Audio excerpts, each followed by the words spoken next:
Hey everyone, so we have an interesting review today. If you recall, I recently did a review of the brand new Larceny Barrel Proof Batch A124 at 124.2 proof. I absolutely love this. Fantastic. If you also recall in that same video, I mentioned that I was less than a fan of the Larceny Small Batch at 92 proof, which I have reviewed on here before. And basically, I've gone through mixed kind of feelings about it. But my last feeling about it, and the description is kind of funny, was that I kind of felt like it tastes like sand. That was kind of my description of it. And I kind of said that it's just ironic because here it is that I felt one way about the small batch, but yeah, the barrel proof expression I absolutely loved. And I had a different one in Jack Rose. I had the B523, and that might have even been better. I absolutely loved these barrel proofs. The small batch, I just felt differently about. Well, now we're going to have an opportunity to put them head to head because I got this wonderful birthday gift from my stepdaughter and stepson, this Larceny Small Batch 92 proof. And I actually am thrilled about this because I actually want to put these two together. Obviously, I'm not doing this blind. This is going to blow the roof off the proof of this one. But what I'd like to do, and I think this is an interesting thing to do, whether I like one or not, or put the lower proof one side by side with the higher proof, in this case the barrel proof one, and kind of see how the taste changes from the more of the proof down version of this to the barrel proof, and kind of how in my view, a lot of the barrel proof products brings out all the flavors where something may be muted here or not quite as strong or even different, and where the barrel proof brings out the flavors that may be more muted here, and they can be totally different, they can be similar, but I think it's really cool to actually put these two together side by side, and that's exactly what we're going to do. We're going to fresh crack this one. This one's already been cracked. We are really holding on to this one because I have other experiments I want to do with this, but this is phenomenal, and let's just actually see side by side how they compare.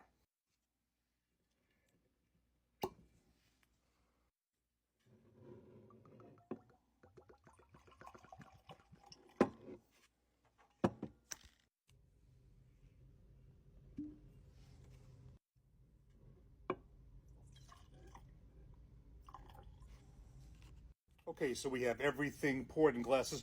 Couple of quick things before we get started. First of all, when they gave me this bottle, it was wrapped in your typical wrapping paper you wrap a bottle in, and I was kind of impressed by this, but I was able to guess what this was. I just basically felt the bottle. It felt kind of square. So first, like I said, it's either Larceny or it's Knob Creek. And obviously for Knob Creek, I felt there was no tab here. Didn't feel any wax seal on top. I guessed Larceny, and I was right. Stunned. And I'm like, I just know the shape of the bottle, and of course they're both the shape. They're both the same exact shape. It is a nice shaped bottle, no doubt. I love the lock, over here. So it's kind of cool. But I did guess the bottle before I ever even took it out of the wrapping paper. Another thing, just for clarity's sake, it's the same mash bill for both of these. It's even though it's not officially disclosed, basically it is known. It's 68% corn, 20% wheat, and 12% malted barley. The barrel proof is aged 6 to 8 years. There is no official age statement for the small batch. It may be slightly less. I don't know. And again, just for historical purposes, the 92 proof small batch came out in September 2012, and then the first release of this, I believe, was in 2020. So that's kind of the deal. Just gonna hold these glasses up. This is the small batch. This is let me just make sure I got this right. Yeah, small batch barrel proof, and I think you can see, at least I can from here, that the barrel proof is darker than the small batch. So that being said, I'm just going to get right into the small batch. It's the nose. Actually, I'm going to kind of do it like this. Okay, well, first of all, on the nose, you can right away you smell there's just a much more intense smell coming from the barrel proof versus the small batch. A very lighter, muted nose, and this is certainly a heavier nose. Let's get right into the taste. This is the small batch. Cheers.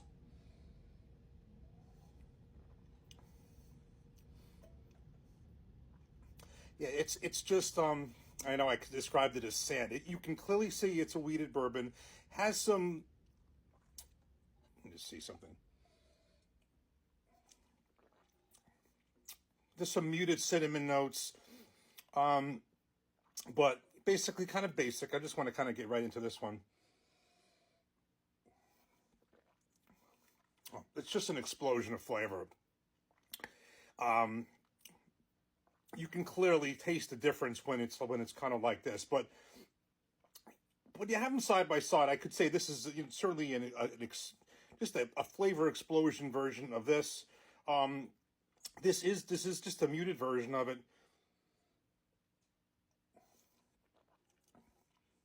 But the taste in the small batch has a different.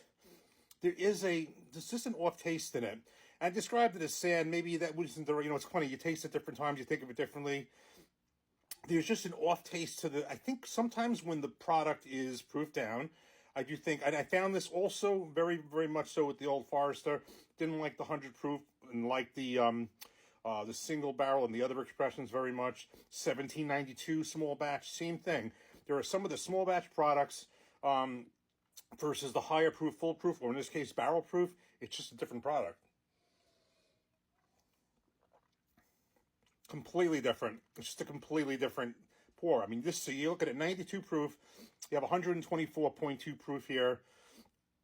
And it's just tastes, you would not really know these two are, in this particular case, honestly, I see some similarities, but this is a flavor explosion. Now, also to be fair, each of these batches are going to be a little bit different.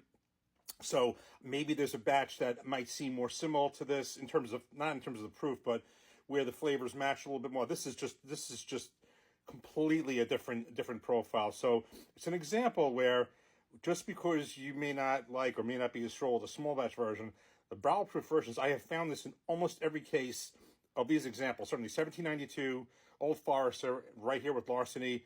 The barrel proof is just, even if I'm less than thrilled with the small batch, and believe me, this actually, to this time, actually, I think I like this a little bit better than I did the last time. But when it's next to this, there's just so much more of a flavor explosion on this. You have some muted cinnamon and kind of some baked bread here, but on this one, as I described it last time, it's kind of like burnt caramel, kind of like toasted marshmallows sitting by a fireplace. It's just excellent. It's very, very cool to look at these side by side. You can even see, I think you can see clearly of the proofing down, watering down, where this is lighter and this is darker. But I think that kind of it's just a nice way to do it. I think also what we're going to do is, I think it would be kind of very good to, on both of these, to take Maker's Mark, another wheated bourbon, and this would be good against the flagship, the base Maker's Mark, and this would be good against the maybe the cast strength or something like that. This is a little bit higher proof than that, but I think we'll do some experiments with that. But I think this is interesting. I'm really happy that that they got this to me, and by no means I actually think this is better than the last time, but just when you put those two together, you just see the difference of proof down versus barrel proof, and it's just another example, I guess, to close why I have becoming more of a fan of higher proof bourbons and whiskeys, higher rise. But I just find, which I didn't find originally, but as my taste and my taste buds have matured in this, in the whole world of bourbon and whiskey, I just find that full proof, barrel proof, higher proof whiskey, you just get so much more flavor out of that, and that's kind of another example here. So cheers, thanks for watching, take care.